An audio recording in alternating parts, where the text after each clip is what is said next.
Hello everyone, आप सभी का हमारी इस क्लास में स्वागत है। आज की हमारी क्लास 8th के लिए मैथ की वर्ग समीकरण हमारे चैप्टर का नाम है। और आज हम करेंगे वर्ग समीकरण पर कुछ इबारती प्रश्न। ऐसे प्रश्न जिन्हें पहले हल करके समीकरण बनानी है, फिर उसे हल करना है। ठीक है, समीकरणों को हल करना इससे पहले हम आपको सिखा चुके हैं, उसकी 3 वीडियोज़ हमने बनाई हैं। छोटे से लेके बड़े हर तरह के वर्ग समीकरणों को हल करना हमने सिखाया है।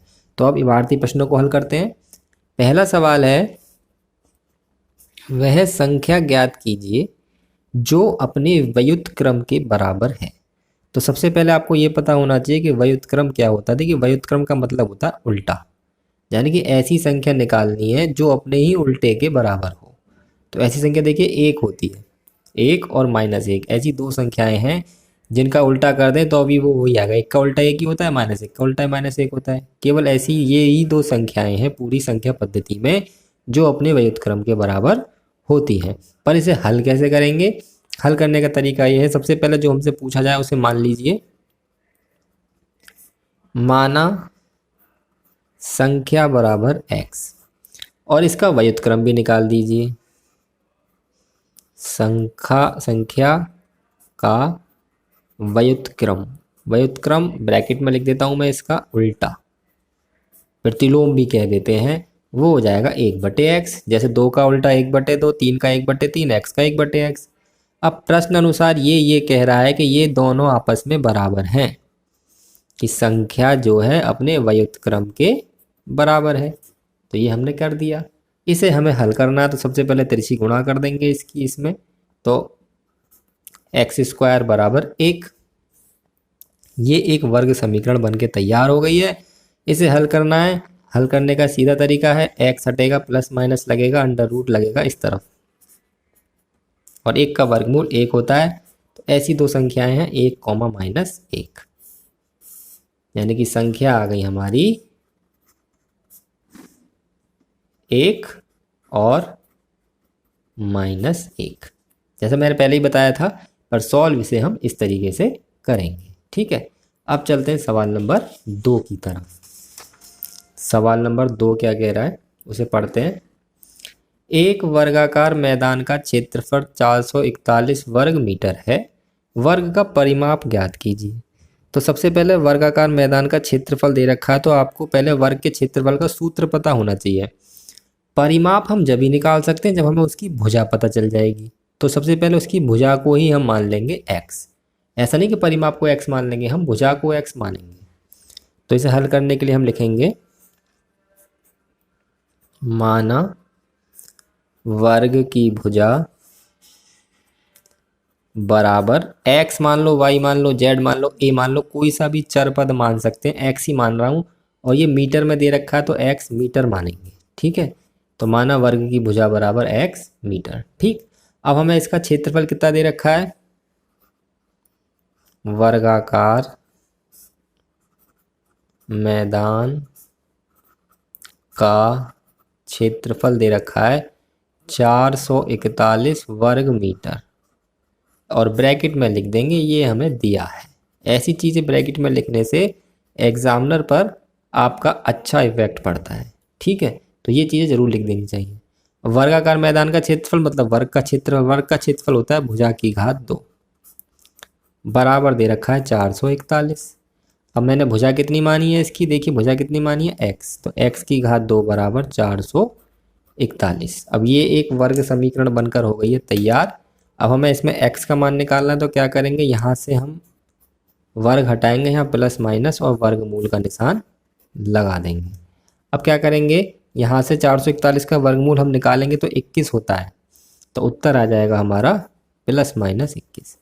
अब हमारे दो उत्तर आए, एक तो 21 और एक -21। तो -21 वाले उत्तर को हम छोड़ देंगे, तो यहाँ लिखेंगे -21 को छोड़ने पर। क्यों छोड़ा है? क्योंकि वर्ग की भुजा मानी है हमने, ये x की मानी तो है। x क्या है? वर्ग की भुजा है, और भुजा कभी माइनस में हो सकती है किसी चीज़ की लंबाई? लंबाई या तो प्लस में होगी, पॉइंट में हो सकती है, पर माइनस में कभी नहीं हो सकती। -21 को छोड़ने पर, क्योंकि ये लिखना पड़ेगा आपको, वर्ग की भुजा, और ब्रैकेट में लिख देता हूँ लंबाई, कभी ऋणात्मक नहीं होती। कभी ऋणात्मक नहीं होती या होगी। इस बात को ज़रूर लिखना पड़ेगा आपको। तो हमारा x का केवल एक ही मान बचा, कौन सा, 21 बचा। तो भुजा हमारी कितनी आ गई वर्ग की, 21 मीटर। निकालना वैसे भुजा नहीं निकालना, क्या है, हमें इसका परिमाप निकालना है। तो परिमाप का सूत्र लगा देंगे। परिमाप का सूत्र है, किसका परिमाप निकाल रहे हैं, वर्ग, उसी मैदान का जो वर्गाकार है। सूत्र है 4 गुणा भुजा। तो 4 गुणा भुजा कितनी मान आ गई है, 21। तो 21 चौका हो गया हमारा 84 मीटर। ये हमारा उत्तर है। अगर भुजा पूछी होती तो हम यहीं पर छोड़ देते, पर पूछा हमसे परिमाप है तो हमने परिमाप निकाल के दिखा दिया। अब चलते हैं सवाल नंबर 3 की तरफ। ये हमारा आयत के ऊपर सवाल है। सवाल नंबर 3 क्या है, एक आयताकार बाग की लंबाई और चौड़ाई में 3:2 का अनुपात है। यदि बाग का क्षेत्रफल 600 वर्ग मीटर हो तो उसकी लंबाई और चौड़ाई ज्ञात कीजिए। तो ये भी इसी तरीके का सवाल है, इसमें बस वर्ग की जगह ये आयत पर है। तो मैंने आपको काफ़ी बार बताया, काफ़ी बार वीडियो में जब अनुपात के सवाल आते हैं तो मैं आपको ये बताता हूँ कि जब भी किसी चीज़ का अनुपात दे रखा हो और हमें वो चीज़ निकालनी हो तो हम उनके साथ x लगा लेते हैं। कैसे लगाते हैं वो देखिए। हमें अनुपात किस किस का दे रखा है, लंबाई अनुपात चौड़ाई बराबर दे रखा है 3:2। ठीक, तो लंबाई कितनी हो गई हमारी 3x, और मीटर लगा लेंगे क्योंकि हमें मीटर में दे रखा है क्षेत्रफल। यहाँ से तो पता नहीं पड़ रहा मीटर है या क्या है, पर यहाँ से पता पड़ रहा है कि ये मीटर में है। और चौड़ाई कितनी हो जाएगी 2x। ठीक है, इनके साथ x लगाकर हम लिख लेते हैं, अनुपात हट जाता है। अब हमें क्षेत्रफल दे रखा है, जैसे पिछले वाले सवाल में वर्गाकार मैदान था, यहाँ पर आयताकार बाग है। आयताकार बाग का क्षेत्रफल हमें दे रखा है 600 वर्ग मीटर को। देखिए मीटर की घात 2 भी लिख सकते हैं, ये भी वर्ग मीटर है, ये हमें दिया है। ठीक है जी। और अब आयत के क्षेत्रफल का सूत्र क्या होता है, लंबाई गुणा चौड़ाई। तो ये आ गया 600। लंबाई हमारी 3x है, चौड़ाई हमारी 2x है, बराबर 600।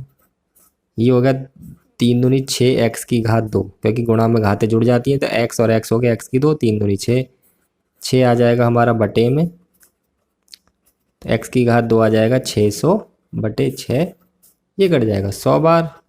तो x की घात 2 तो आ गया 100, और अब यहाँ से वर्गमूल लगा देंगे और साथ में प्लस माइनस, तो ये आ जाएगा +-10। तो यहाँ पर भी x के 2 मान आए, कौन कौन से आए, एक तो 10 आया और एक -10। तो -10 वाले को छोड़ देंगे। छोड़ने पर, क्योंकि ये x हमने एक तरह से लंबाई तो मानी है, इनकी लंबाई और चौड़ाई मतलब वही है, क्योंकि लंबाई व चौड़ाई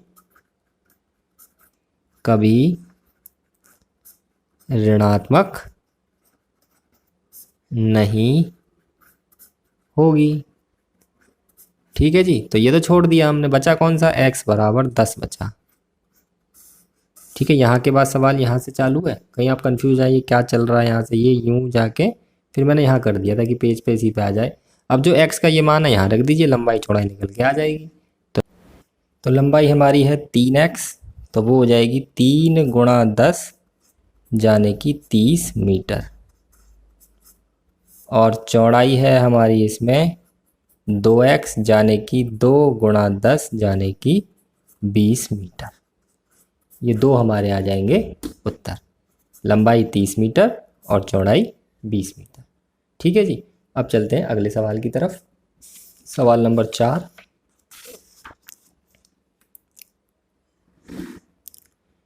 सवाल नंबर 4 है, एक आयताकार बाग की लंबाई उसकी चौड़ाई की 3 गुनी है। यदि बाग का क्षेत्रफल 243 वर्ग मीटर हो तो बाग की लंबाई ज्ञात कीजिए। तो इस सवाल में क्या करेंगे, देखिए जो हमें चीज़ दे रखी है पहले उसमें से किसी एक को मानेंगे x, या तो लंबाई को या चौड़ाई को। अब सवाल को पढ़ के अंदाज़ा लगाते हैं, लंबाई x मानेंगे या चौड़ाई। तो एक आयताकार बाग की लंबाई उसकी चौड़ाई की 3 गुनी है। यानी कि लंबाई 3 गुनी है। अगर हम चौड़ाई को x मानेंगे तो लंबाई 3x हो जाएगी। तो इस सवाल की इस लाइन को पढ़ के पता पड़ रहा है कि हमें चौड़ाई को x मानना है, क्योंकि लंबाई 3 गुनी है। तो मान लेंगे माना चौड़ाई बराबर x मीटर, और मीटर में यहाँ से पता पड़ रहा है कि मीटर में मानना है। तो लंबाई हो जाएगी 3 गुनी, मतलब 3 गुणा x यानी कि 3x मीटर। अब हमें इसका क्षेत्रफल दे रखा है आयताकार, जैसे पिछले सवाल में था वैसे ही है अब सवाल, ही बस थोड़ा सा उसमें अलग हो गया। तो इसमें अनुपात था, इसमें गुनी दे रखा है। आयताकार बाग का क्षेत्रफल हमें दे रखा है 243 वर्ग मीटर। इसमें ब्रैकेट में लिख दो दिया है, इससे काफ़ी अच्छा लगेगा एग्जामिनर को, कहाँ बच्चा को नॉलेज है। आयताकार बाग के क्षेत्रफल का सूत्र, आयत का क्षेत्रफल वही लंबाई गुणा चौड़ाई, और बराबर दे रखा है 243। लंबाई की जगह रखेंगे हम 3x, चौड़ाई हमारा x बराबर 243। इसकी गुणा करेंगे तो देखिए 3 और x की घात 2 हो जाएगा, 3 आ जाएगा इसके बटे में, 243 बटे 3, 3 से कट गया 81 बार, x की घात 2 आ गया 81। और अब क्या करेंगे, ये एक वर्ग समीकरण है तो वर्ग हटेगा तो वर्गमूल चढ़ेगा, प्लस माइनस भी साथ में चलेगा, और 81 का होता है प्लस माइनस 9। तो x के 2 उत्तर आ गए, एक 9 आया, एक आया माइनस के 9। माइनस के 9 वाले उत्तर को लिख देंगे इसके लिए छोड़ने पर, क्योंकि x हमने क्या मानी है चौड़ाई, चौड़ाई ऋणात्मक नहीं हो सकती, चौड़ाई कभी ऋणात्मक नहीं हो सकती। तो हमारा उत्तर क्या आया, बस केवल x बराबर 9, यानी कि ये वाला उत्तर चलेगा। इसको यहाँ पर पुट कर दीजिए, रख दीजिए। तो हमारी चौड़ाई हमारी आगे, वैसे पूछा लंबाई पर मैं चौड़ाई में निकाल देता हूँ। चौड़ाई हमने x मानी है यानी कि 9 मीटर, और लंबाई 3x यानी कि 3 गुणा 9 यानी कि 27 मीटर। ये 2 उत्तर हमारे आ गए। अब सवाल नंबर 5, जो कि आज का आखिरी सवाल है। आज हमने छोटे छोटे इबारती प्रश्नों को कवर किया है, आगे की वीडियो में थोड़े से कठिन वाले इबारती प्रश्न जो हैं वो भी हम करेंगे। अगला सवाल है, किसी संख्या के वर्ग का 3 गुना 192 है, संख्या ज्ञात कीजिए। पढ़ने में सवाल आपको लगा होगा कितना कठिन है, वर्ग का 3 गुना 192 संख्या, पर बहुत आसान सवाल है। कैसे करेंगे, सबसे पहले संख्या जो हमसे पूछी वो मान लेंगे, माना संख्या बराबर x। अब प्रश्न अनुसार एक साथ ही एक ही लाइन में कर देते हैं। करना क्या है, देखिए प्रश्न अनुसार क्या कह रहा है, ये संख्या के वर्ग का 3 गुना, यानी कि संख्या है इसका वर्ग कर दिया, हो गया वर्ग, और इसका 3 गुना मतलब इसमें 3 की गुणा कर दी, और बराबर दे रखा है 192। समीकरण बनके तैयार होगी। एक बार देखो क्या इसे सही कर लग रहा है कि नहीं लग रहा है। देखिए संख्या के वर्ग का 3 गुना, संख्या के वर्ग का 3 गुना, गुणा का निशान भी नहीं लगाओगे, सीधे 3 लिख दोगे तो भी चल जाएगा। 192 के बराबर है संख्या, इससे ज्ञात कर देंगे। ये एक वर्ग समीकरण बन गई है। सबसे पहले 3 को बटे में ले जाओ, 192 बटे 3, 64 बार कट गया, तो x की घात 2 तो आ गया 64। अब यहाँ से वर्ग हटाएंगे, वर्गमूल लगा देंगे, तो ये आ जाएगा प्लस माइनस 8। इसमें दोनों उत्तर हो सकते हैं हमारे, क्योंकि इसमें कोई लंबाई चौड़ाई नहीं है, तो हमारे दोनों ही उत्तर सही हैं। x बराबर 8 और x बराबर माइनस के 8। तो उम्मीद है आपको ये वीडियो अच्छी लगी होगी। अगर आपको सवाल हमारे समझ में आए हैं तो हमारी वीडियो को लाइक कर दीजिए, शेयर कर दीजिए, और आपको हमारी ऐसी वीडियो चाहिए आगे भी, रोज़ाना एक वीडियो गणित की अपलोड होती है। अभी वर्ग समीकरण में एक वीडियो और अपलोड होगी, तो हमारे चैनल को सब्सक्राइब जरूर कर लें, क्योंकि हमारे चैनल पर रोज़ाना ऐसी गणित की वीडियो अपलोड होती रहती है। आज की वीडियो यहीं ख़त्म होती है।